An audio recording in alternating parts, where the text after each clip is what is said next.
In episode 3, we find out where Renslayer and Miss Minutes are. They're in Chicago, Illinois, Sacred Timeline, 1868. Renslayer was summoned there by Miss Minutes, and she's pretty confused because it's a crap hole that she walks into.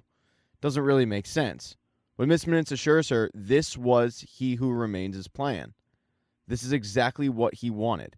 You have to take this item, deliver it to that window at this exact time. And the item is a TVA manual.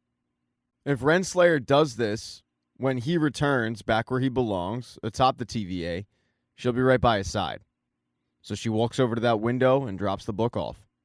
When Renslayer does this, a little boy named Victor Timely ends up finding the book and becoming obsessed with it.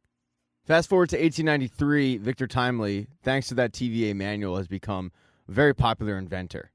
But when Mobius and Loki show up, they don't know who Victor Timely is. They don't even know what this location has to do with any of it. But what they do know is the Tempad got a hit on this location, and they need to find Miss Minutes. Since Miss Minutes was the last one to contact Renslayer, they feel like if they find Renslayer, they find Miss Minutes. And they need Miss Minutes because the loom is quickly failing. They need to either scale it, get He Who Remains back, which doesn't really seem like an option at this point, or get Miss Minutes to override it.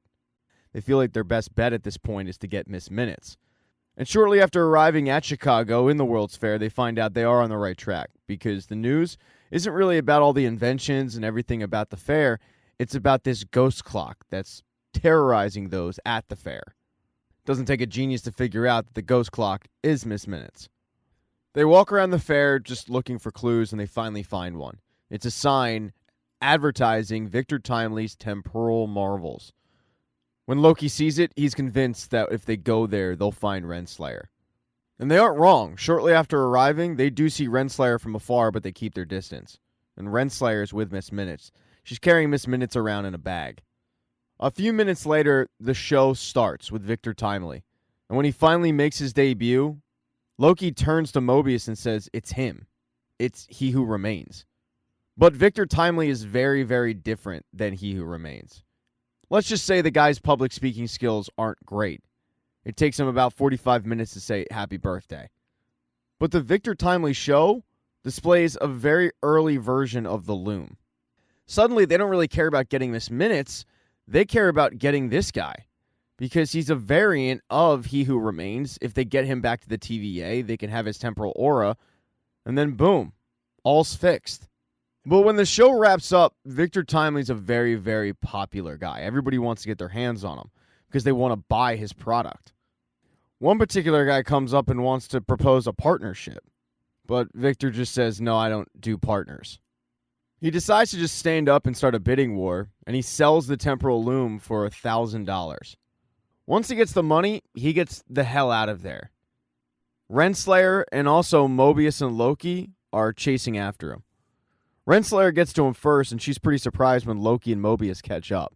She wasn't expecting to see both of them. And this Victor Timely guy goes, wait, you guys know each other?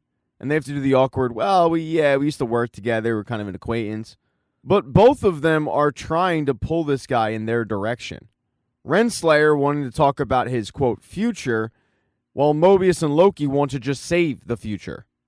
As both groups are pitching Timely on why he should come with them, the guy who just bought the loom comes out screaming how his invention is fake, and he wants his money back.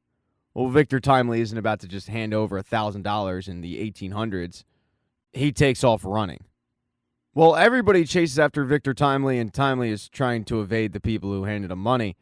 Mobius gets a message from Hunter B15 that Casey has a really weird Tempad reading.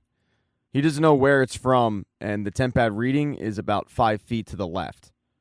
At this point, they're standing right next to the new marvel, the Ferris wheel. And it's at the Ferris wheel where Loki has caught up to Victor Timely. But so has that weird Tempad reading. Because that weird Tempad reading is Sylvie, who's come to kill the variant. Loki and Sylvie go back and forth arguing about this, while Victor Timely is very confused on what is happening. Sylvie feeling like to protect the future and free will, she has to kill the variant. And Loki trying to explain time and time again That if Sylvie truly does love where she lives, she needs to let this go and let them bring this guy back to the TVA to save it. Unfortunately, neither group are really understanding the other side. Sylvie throws the TVA handbook and says Renslayer sent this guy on a path he wasn't destined for. And quite frankly, Loki doesn't care. He just needs him to save the TVA. While they're arguing in a Ferris wheel car, outside, Renslayer and Mobius are chatting it up, where Mobius tries to explain the severity of the situation to Renslayer, about how the TVA is about to run out of time and go kaput, but Renslayer just looks at him and says, no, there's no we anymore. There's then an explosion on the Ferris wheel, because Sylvie tried to attack Victor, and Loki was able to stop her, but it did cause this explosion where Loki and Victor were thrown from the Ferris wheel car. Right away, everybody crowds around both of them, so Loki can't find Victor to drag him back to the TVA. Renslayer gets to him first. Victor, Renslayer, and Miss Minutes head back to the location where Victor was staying. At first, he shows her all his inventions, but then he starts focusing on Miss Minutes, asking what exactly she is. And Miss Minutes says, I'm a conscious and sentient artificial intelligence entity. While most people are terrified of Miss Minutes, Victor is enamored with her. He then asks both of them, can you tell me exactly what's going on here? And Renslayer starts to tell him about the version of him that will create the TVA. This is a huge, stunning revelation to Victor, who grew up reading that TVA handbook. Renslayer goes into all the murder that is going to happen and how he needs Renslayer by his side. But when Renslayer says that, it seems like Miss Minutes takes exception to it. It seems like Miss Minutes doesn't think that Victor needs Renslayer. It seems like she thinks the only person that Victor needs is Miss Minutes. Renslayer cuts back in and lets him know that the loom at the TVA is in trouble and they need him. And that's confusing to Victor, who says, well, that's what the wizard told me. I mean, why aren't you guys working with him? And both of them just tell him he can't be trusted. He helped kill your variant. They then start to hear banging coming from the door, and Victor realizes, yep, it's time to go because people are looking for their money. Renslayer wants to take him straight back to the TVA, but he says, no, I'm not going anywhere without my latest prototype. So the two take off, hopping on a ship and sailing away. On the journey, Victor starts telling Renslayer how the TVA handbook has really dictated the course of his life. He started taking an interest in things like time. And the most important discovery he's made is something called a throughput multiplier, and he thinks it could help with the loom at the TVA. Renslayer looks at him and says, I have high hopes for this partnership. But a partnership is something he's not interested in. So when Renslayer falls asleep, he drops her lifeboat in the ocean, sailing away with Miss Minutes and leaving Renslayer to paddle her way to wherever. The next day, they arrive in his laboratory, and he finds the prototype for the throughput multiplier. Once he puts it in his pocket, he says, all right, I'm ready to go. But Miss Minutes says, no, what's the rush? Because Miss Minutes wants to discuss something with Victor. It turns out Miss Minutes is bitter as hell. And even though it's not Victor who did it to her, it was his variant, she's blaming Victor. She always looked at herself as more than friends with He Who Remains. So she's curious as to why He Who Remains didn't put her in an actual body. And that's a question that Victor can't answer. He tells her time and time again, you do realize I'm not that guy, right? I'm just like sort of that guy. I don't have these answers, but Miss Minutes doesn't want to hear it. It gets to the point where Victor has to get rid of Miss Minutes using the tempad that he stole from Renslayer. But as soon as he gathers himself after getting accosted by an AI clock that talks, in comes Renslayer with a pruning device. She's pissed. With the pruning device pointed at Victor, she says, I was entrusted with this mission by He Who Remains, so from now on, I am in charge. But then the door busts open, and Mobius and Loki are there. And they see what Renslayer is holding, and right away they tell her, please stay away from him. Don't do it. They go back and forth, and it finally looks like Renslayer is going to just use the pruning device on Victor, but she stopped when Sylvie comes in and throws her against the room.